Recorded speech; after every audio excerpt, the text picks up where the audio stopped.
So perform this, the testing, the front end and the back end, and the verification, create the test documentation, and the create the test cases.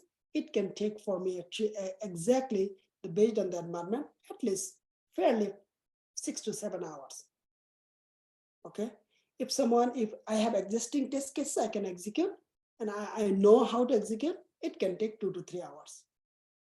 So that's actually the scenario will be. And if I execute on the Excel, I need to execute all of them. I need to manually report, make the reporting, and then actually submit with the Agile ALM user story. I will be attaching with the user story.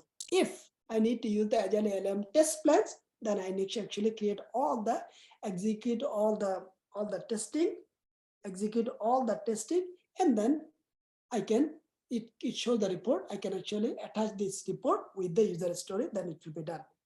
That's exactly the approach will be for me become a quality assurance on this user story.